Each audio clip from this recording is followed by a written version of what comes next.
our discussion about the Goizueta Business School at Emory University.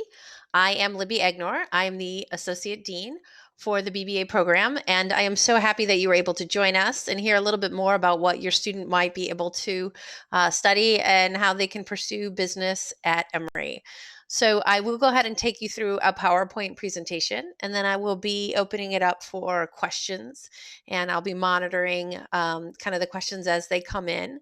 I'm hoping that we can make this relatively interactive, and I recognize that you've probably spent a lot of time on screens lately, so I appreciate you spending a little bit more time with me. So I do have this PowerPoint that I'm going to go ahead and bring up and share with you all now. As I said, I'm Libby Egnor. I'm the Associate Dean. I do a couple of things at the business school. I also do academic advising. I work with pre-business students. I oversee our Goizueta Scholars Program, and I have worked at Emory for 20 years as of June. So I have a lot of historical knowledge as well, and I'm happy to answer questions as we kind of move through this. So I think it's important to understand the mission of the Goizueta Business School, because we have three things that we are very interested in having our students move through. First and foremost, we focus on the intellectual growth of our students. It is the case that we are all about learning and knowledge, and that is the first and foremost priority for us, helping our students grow intellectually. Then personally, again, college is such a time for emotional growth and sort of recognizing who you are as a person. And so that personal growth that our students go through while they're in our program is really a critical part of what they end up becoming when they graduate from the Goizueta Business School. And then finally, professionally. And we do have this third. I recognize that it is very much an area of concern and interest. What will my student do after they graduate, and what opportunities will they have? And I think that that is fantastic to know about, but it is also something that we think is really a third thing of development for students after intellectual and personal growth. And then the professional part is something we pay very close attention to, but we do not prioritize that over the first two. And we do all of this so that students can make meaningful contributions to organizations and that are important to them, and also to society as a whole. It's a philosophy that we try really from day one to instill in our students, that this is the plan and the process, and we take them through it together. So there are a lot of things to value about getting a Bachelor of Business Administration degree, a BBA degree. It's number one for a reason in the country. It's very versatile. So students who come to college knowing that they want to be challenged intellectually and they want to learn about the ways to affect change in organizations might be drawn to business, because it teaches you about processes and it teaches you how to think in a certain way.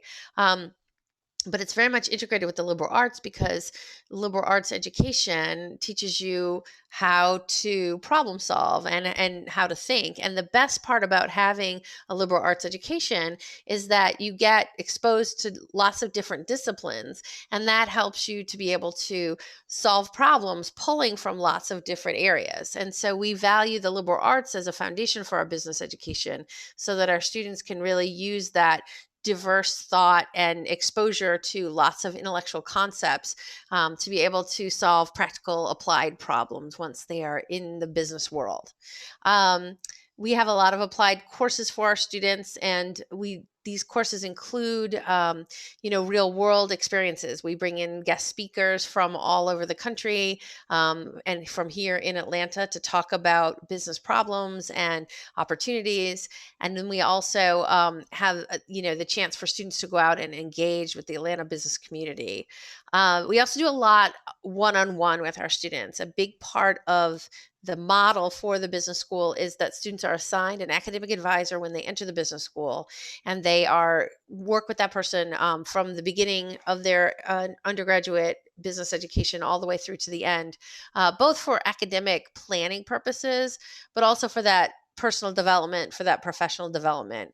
Our student community is amazing, very close-knit community of students, and we have our own career center for business students specifically that works in conjunction with Emory's Career Center.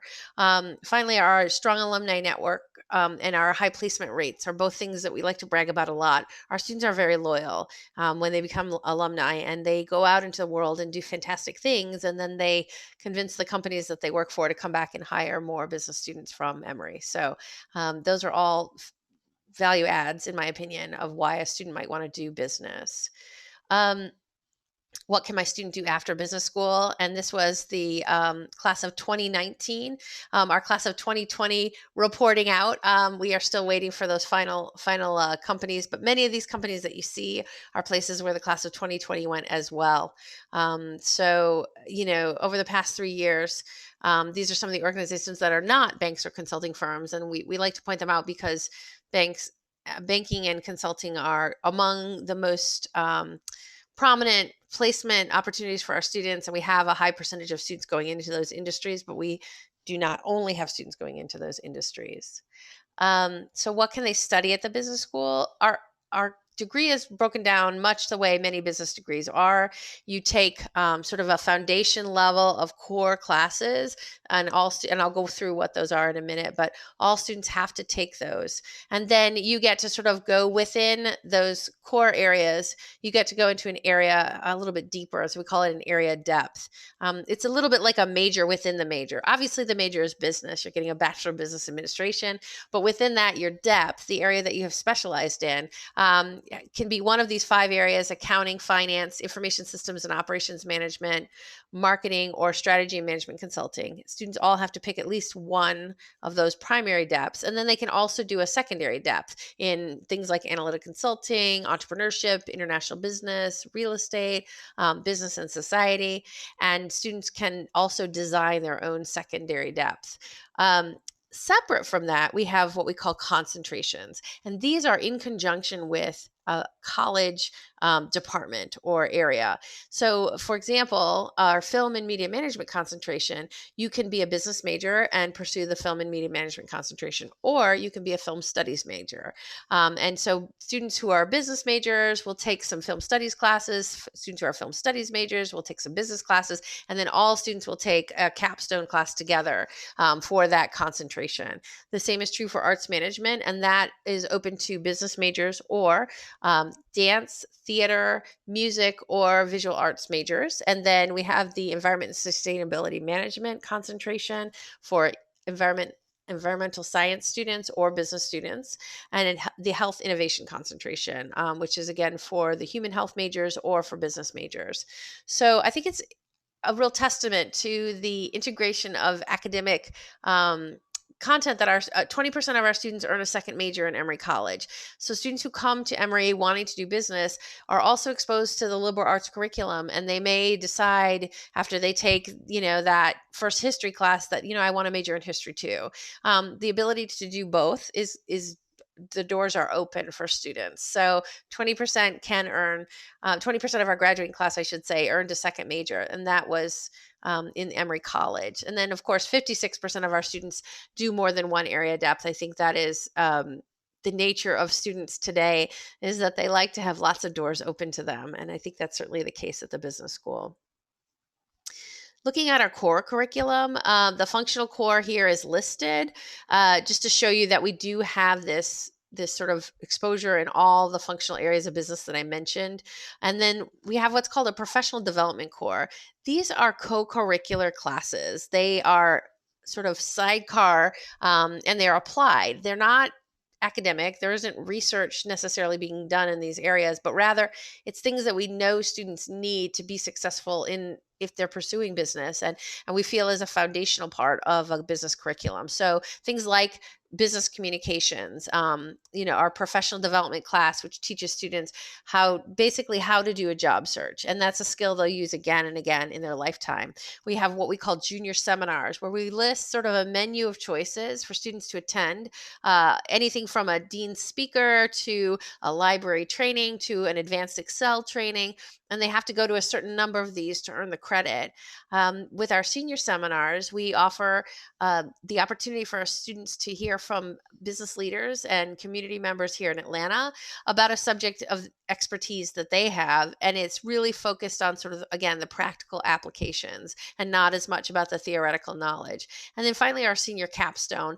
This is the opportunity at the end of their curriculum for students to take a very messy business problem and to pull from all the different areas that they've learned about, and work together as a group. They spend an entire day a couple times during the semester with a problem that they then have to present on at the end of the day. So that's our capstone.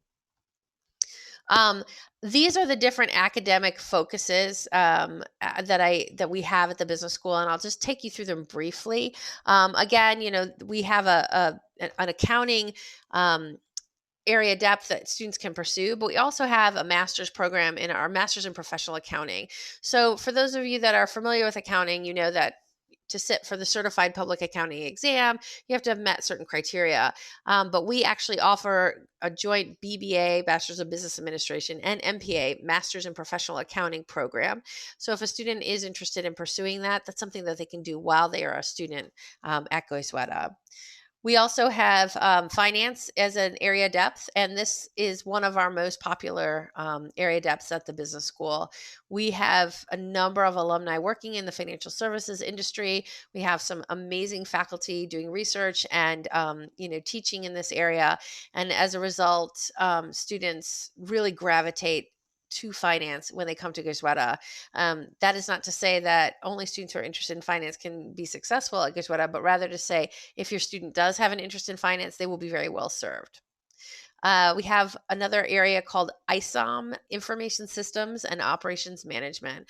And this is basically the marriage of two kind of areas. One is technology and the other is operational flow. So, the best example I can give related to this is once upon a time, in a stock room, people would, write down what was in the stock room and they would have to put it on a piece of paper. And then all of a sudden scanners came along and you could scan your item at the checkout and it would register, that was no longer an inventory.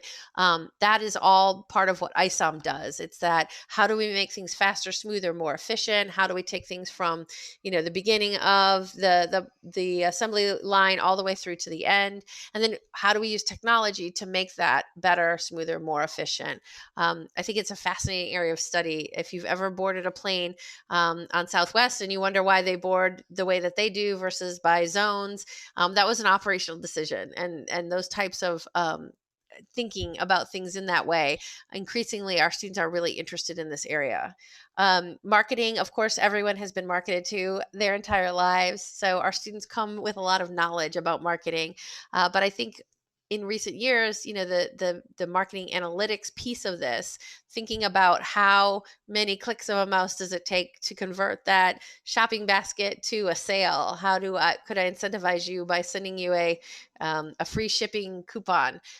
You just purchased from me, but maybe there was something you didn't get. So if I send you 15% off, are you more likely to buy it? These are all things that, analytics are able to track now with the many clicks of a website that we all use. And I think for students who are interested in marketing, there's so many different ways to think about marketing. It's not strictly a one dimensional platform anymore. You don't just have to think about, advertising. You have to think about campaigns. And so I think that is something that our students are really in the marketing area kind of getting more and more interested in, is the analytics piece as it relates to marketing. Strategy and management consulting. This is from our organization management area. And I think, again, that this is such a fascinating subject for students to unpack. How do you motivate people to do their best work? What are the ways you can incentivize your employees? How do you position your company? What are your threats, your weaknesses, your strengths, your opportunities? These are all things that students answer when they are trying to study strategy and management consulting. And as the title would suggest, this is definitely an area where students who are interested in consulting can, put their energy. So I know that a big question for students when they are thinking about business is, how do I get in? How do I get into the business school? I think the message for you, their families, is that students at Emory are we are looking for reasons to admit them to the business school. We're not looking for reasons to deny them. They've already cleared the hardest hurdle, and that is getting into Emory. And so I can promise you that there is no one who got into Emory who doesn't have the intellectual horsepower to be successful at the business school. However, we do need to see that demonstrated. We have to have them figure out how to be successful in college before they get to us, because our curriculum is demanding, and it has a lot of pieces to it that make it necessary for students to sort of enter on solid ground. So we always tell students a good place to be is sort of an average of B plus or better in the prerequisite courses.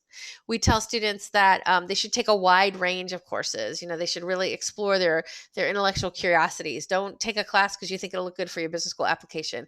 Take linguistics because you're interested in the study of linguistics. So the other thing I will tell you is that our students do have a really solid academic background. Our average entering GPA is a 3.6, but of course we know what average means. It means that there are people above and below that. And then students with a 3.4 who have A's and B's in the prereqs are the most likely to be admitted.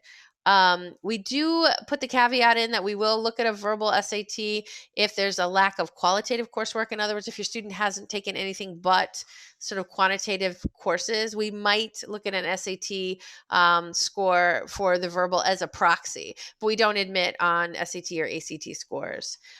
We also look for students to get involved when they get to campus. I think that is the hardest thing to envision this semester for your first year students.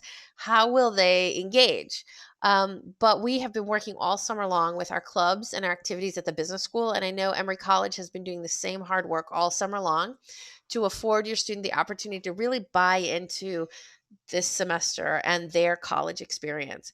So engagement can look all kinds of ways, and it can look like all kinds of things, but just something that they picked, something they were putting a little time and energy into outside the classroom, that is really going to serve them well when they kind of get ready to apply to the business school. And of course, we love passion. We love students who come with an idea and they want to make a change, because the whole reason for learning about how to make processes efficient and to make things work well is to, that's the notion behind business. And then you have to have an idea, a passion, something you want to change, you want to make better in order to be able to do that. So we do ask for students to get involved when they get to campus. Letters of recommendation are important to us. And of course, the applicant pool is important. I will tell you that our admissions numbers are incredibly high. We admitted, I think we have not admitted fewer than 70% of the students who applied. I think last year it was 85% of the students who applied to the business school got admitted. So your student can be very confident that if they come to Emory and put in the same kind of work and energy that they put into getting into Emory, if they do that same thing when they get here, they will be successful. They will be admitted. We have general education requirements. That's the bulk of what your students are going to be doing in their first semester. They're going to be, taking a freshman seminar. They're going to be taking classes that are giving them exposure to lots of different liberal arts, areas of study. And then they can start taking business school prerequisites. And I'll talk about those in just a minute. Then once they've moved through sort of these general education requirements and prerequisites, they can start taking core classes. Some of our pre-business students who are not admitted to the program will go ahead and start on that core curriculum because there's space in the class, they have the prerequisites, and they're interested. So that's absolutely a possibility for your students as early as, I would say next semester. Most of them are still going to be doing GERs and prerequisites, but definitely by the beginning of their sophomore year, they'll be in a position where they could probably start taking some core classes. And then once you take those core classes, you're eligible to take the upper level electives in the different area depths, and you earn enough credit hours to graduate. Students who are getting ready and thinking about the business school do have some prerequisites that we need them to complete. Calculus is a prerequisite for the business school, but AP or IB is just fine. You do not have to take calculus at Emory to be able to fulfill that prerequisite. The same is true of economics. Micro and macro are options, or there is a class called business economics, which is a blend of both microeconomics and macroeconomics. And those can be also be fulfilled through AP or IB credits, or dual enrollment if your student took them, in high school and got credit for those. Statistics, the class that we teach at Goizueta is Information Systems Operations Management 350, Data and Decision Analytics. But AP or IB credit showing up as like a QTM class is also fine. Financial accounting is the one class that does not get taught AP or IB. And so everybody who wants to come to Goizueta has to take financial accounting at the business school, taught by our accounting faculty. And then, of course, a continued writing requirement. That's part of the general education requirements that students would be pursuing anyway. So these are the GERs. You've probably seen them already, but I just want to kind of give you a sense of how they meld with the business school curriculum. As you can see from this slide, the ones that are in sort of the gold color are ones that actually get done just by completing the curriculum at the business school. So everyone will take a freshman seminar and a writing requirement, but then a freshman writing requirement and a continued writing requirement. But that third and fourth one, those other two continued writing requirements actually get done through our curriculum.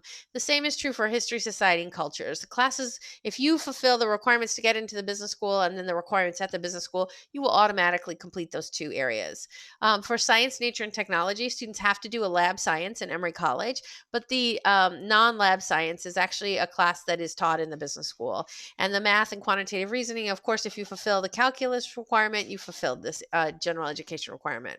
No surprise to anyone, we do not teach humanities, arts, and performance classes at the business school. So all of those need to be done in Emory College, and the physical education requirements as well. Just a quick overview of the application.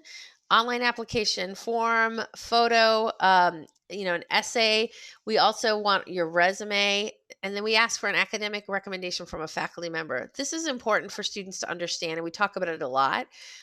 They need to build relationships with their faculty. It is in their interest to do so because they will understand the coursework better, and they will also, have a better outcome in the class.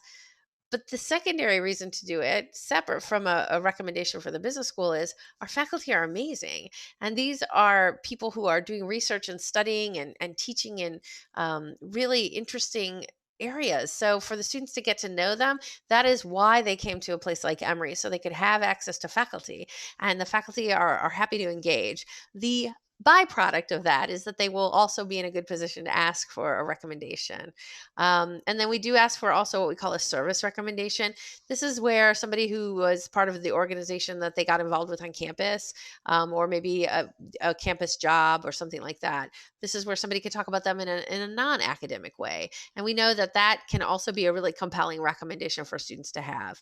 And finally, their transcript, which of course we just pull. I want to give you a quick prototype for what 4 semesters versus 5 semesters looks like at the business school. There are 2 times when a student can apply and enter the business school. They can either enter in the fall of their junior year, or they can enter in the spring of their sophomore year. So what we're looking at here is what it might look like for a student who entered in the fall of their junior year.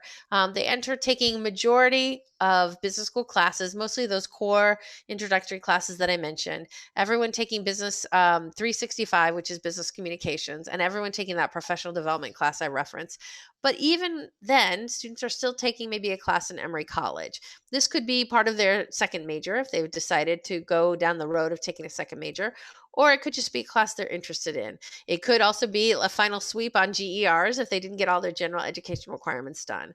But students really have the opportunity to take college classes as well as business classes their entire time at the business school. Going into that spring of 2021, you see that students can take this, again, more core classes, but they can start getting into the business electives. And that flex class, that flex elective, that can be more business or it can be college. It's up to the student. It's sort of, again, just something they're interested in. Every single class does not have to be a requirement. It can also just be because they're interested, because this is the one time when they get to take something just because they want to learn more about that area, even if it doesn't prove to be the thing they want to major in, or an area that they want to go into for a career. And then, as you can see, from fall 2021, it gets into more electives and more, sort of flexible electives, finishing out with some, classes at the very end of their spring 2022. So students have to earn they have to earn 65 credits in the business school from the time they matriculate. Um, that's for students who come in the fall of junior year. Half of our students actually come in the spring of their sophomore year. And this is for students who know they want to do business, have enough credit hours to be considered a junior in college at the spring, semester of their sophomore year. And these are students who kind of are moving through the program a little bit more intentionally.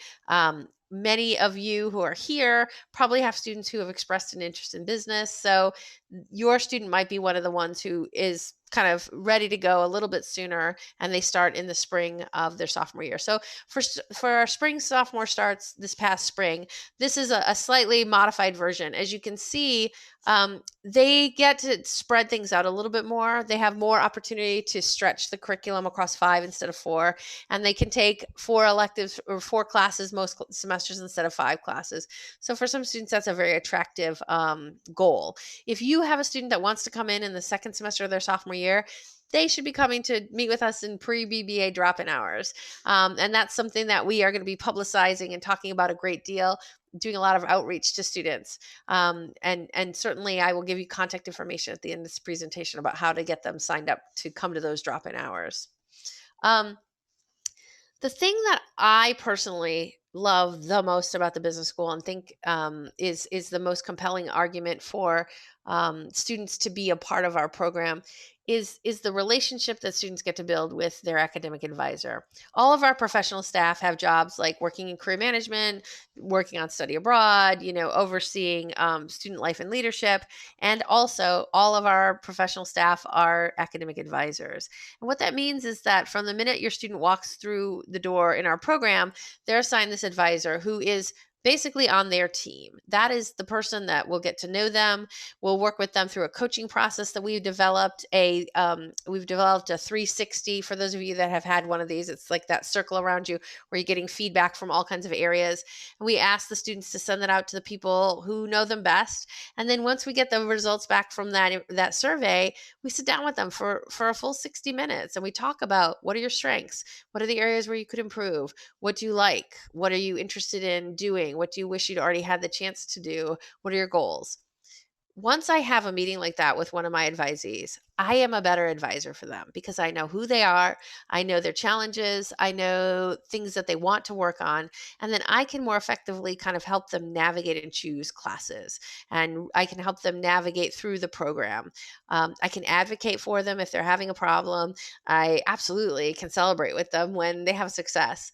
And it is one of the best parts about my job is being an academic advisor and having that connection to students. And I am not the only person in my office who feels that way. We all love our advisees, and we think that the relationship we get to build with them makes us able to do our job for all students better. And most importantly, every student in our program has somebody who is really in their corner. And I think that is what makes it such a great community. So we do focus on our co-curriculum of leadership. And that's what I was talking about, things like our orientation retreat that we did online this year that we're still doing. But we also do that at a camp in North Georgia when the conditions permit. We have this 360 that I talked about, junior seminars I've already referenced, and sort of giving you that insight into different aspects of business. And then finally our business communications class. If we move through sort of in the second year, we have that capstone where it's like you using all of your skills to solve a large problem, the senior seminars with people in the business community kind of giving you real world experience. And then we do also have things like our BBA council. Students can take on leadership roles. We have coaching. Students have the opportunity to be a mentor to other students. They can compete in case competitions where they go and present a business case for against other schools around the country. And that again is something we hope to do going forward. And then students can do research. They can serve as teaching assistants to faculty members, and of course their elective coursework can also involve leadership. Just to give you a quick overview of what our clubs look like, these are some of the clubs that we have. Every year, a student will come up with an idea for a club that we didn't have before and request a charter. And so we are constantly changing and updating our clubs, but students can get involved in all kinds of ways at the business school. And then the final thing I want to have up on the screen is every student who's interested in getting updates about the business school can go to our PreBBA site at bus.emory.edu/PreBBA, and they can see all of the things we offer. They can sign up to receive, through this pre-registration form, they can sign up to receive notifications about things that are going on at the business school. And then Anna Gibbons, who I work with, is the director of BBA admissions, and she is going to be hosting a number of information sessions. She's already done, some of these kinds of sessions with students, and we'll be talking more about how students can get engaged, what kinds of things they can do to make themselves ready to matriculate into the business school, and she is a fantastic resource. So Anna and I both work with students in the pre-BBA drop-in hours. And if your student goes to this bus.emory.edu/PreBBA, they will be able to see the hours listed there. They are on that website, and then they will be able to just come to a Zoom meeting and meet with a pre-BBA coach, a student who's been through the program and has been in their shoes, and then also meet with either me or Anna and talk about their academic plan and what they want to take, what they should be doing if they have questions or concerns. This is a great place for them to get those questions answered in a very specific, targeted way. So with that in mind, I'm going to go ahead and close out my screen share, and I'm going to just refer to the chat and see if I have any questions. So thank you again for joining us. It says, will the slides be available afterwards? Yes, this presentation is going to live on, from what I understand. And so I think that this will continue to be on the website. I'm not sure in what format, but certainly we can get that. Our careers, one of the questions that's coming up is, our career services dedicated to BBA students? And alternatively, if a student majors in economics, can he or she participate in BBA interviews and career services? So that's a great question. It's actually not the case that things are walled off and only for BBA. We have a main career center at Emory College, and that main career center serves all Emory College students, business school students, college students, and they are working with companies and bringing in recruiters, but they are also doing things like helping prepare students for medical school applications or graduate school applications, or helping them to apply for fellowships or opportunities. So they are serving this population that has a real diverse set of postgraduate interests. We have a supplemental career center at the business school that is specifically dedicated to BBA students, because our students are much more homogenous. They have a very similar set of interests. Only 6% of our graduating class went on immediately to graduate school. The rest of them went into the workforce. So we have a little bit more tailored career services that we deliver just to our BBAs, because that is part of our curriculum, as you saw, the co-curricular activities. And that career services center at the business school works with the Emory Career Center. So when a campus recruiter comes onto campus, they want to talk to as many smart students as they can talk to. they are not limiting their focus just to business school students. And we work with that career center so that everybody is coming to campus together and seeing the exposure. But we do have some things that are pretty specific to our business school students. So our business school career center is just for BBAs, but all of Emory does have a fantastic career center that all students that can avail themselves to those services. Um, let's see. Oh, yes, here we go. Any reason an incoming freshman would have difficulty taking Finance 201, which is business economics, right away? No reason at all. It's a great class. It is about 2/3 microeconomics and 1/3 macroeconomics, but it takes the theoretical study of economics and it puts it in a very applied format. So there is no reason that a student couldn't take that first semester. In fact, that's a very common first semester class for our students. Um, where should students start to get involved with BBA clubs? That's something that we are working on, a club fair. I know Emory College also has a club fair that they are putting online so that students can get involved, and we are doing that as well. The best place for a student to go to start is to sign up for that pre-BBA listserv that I mentioned on our pre-BBA website, because if they do that, they will get notifications about when the club fair is. And then if our clubs are having specific events that they're trying to promote, that'll also get pushed out to them. So I really encourage them to sign up for that so they can be getting those emails. And I saw that there is going to be a PDF of the presentation along with the recorded session on the website. Other questions, thoughts?